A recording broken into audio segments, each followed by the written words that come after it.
ভিনদেশি ফল আনাজ চাষের ওপর ভারতের মুম্বাইয়ের একটি কৃষি খামার থেকে প্রশিক্ষণ নেন দিনাজপুরের দুই বন্ধু নাদিম হোসেন ও মনিরুজ্জামান চৌধুরী। প্রশিক্ষণ শেষে সেখান থেকে চারা নিয়ে ৪ বছর আগে দেশে ফেরেন তারা।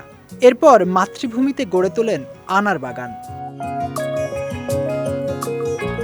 প্রথম অবস্থায় অনেকেই আনার বাগান করায় নিরুৎসাহিত করলেও বর্তমানে দেশের সর্ববৃহৎ আনারের বাগান গড়েছেন নাদিম ও মনিরুজ্জামান।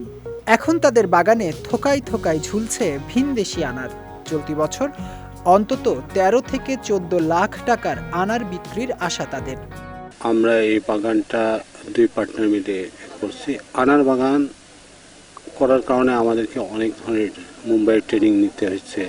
মোটামুটি এই আনার বাগানে আমাদের boundary water drip irrigation system সহ প্রায় ৭৫ লক্ষ টাকা গেছে।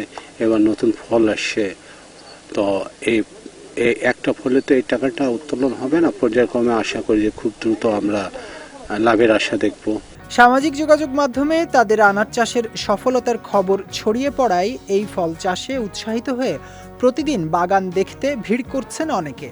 ইতোমধ্যে কৃষি মন্ত্রণালয়ের বিভিন্ন কর্মকর্তা, দিনাজপুর জেলা প্রশাসন ও কৃষি সম্প্রসারণ অধিদপ্তরের সংশ্লিষ্ট কর্মকর্তারা আনার বাগান পরিদর্শন করেছেন।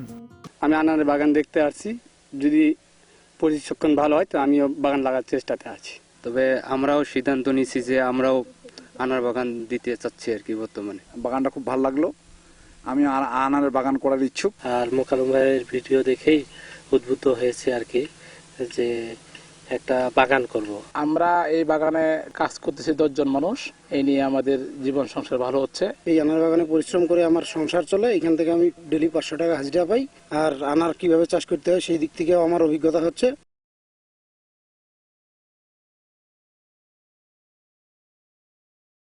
এই কৃষি উদ্যোক্তাদের বাগান করায় সার্বিক সহযোগিতা করা হচ্ছে বলে জানিয়েছে সদর কৃষি বিভাগ। তারা আনার বাগান সৃষ্টি করেছে, সেখানে আমাদের যারা উপসর্গের কৃষি কর্মকর্তা আছে এবং আমাদের উপজেলার টিম, আমরা সার্বিকভাবে সেই বাগানগুলো পরিদর্শন করে ওনাদেরকে পরামর্শ দিয়েছি এবং পরামর্শ দিচ্ছি।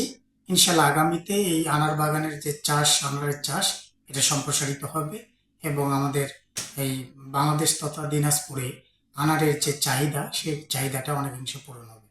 নাদিম হোসেন ও মনিরুজ্জামান চৌধুরীর এই উদ্যোগে উৎসাহিত হয়ে আনার চাষে সফল হবে দেশের অন্য কৃষকরা, এমনটাই মনে করছেন কৃষি সংশ্লিষ্টরা। বিজয় টিভি নিউজ ডেস্ক।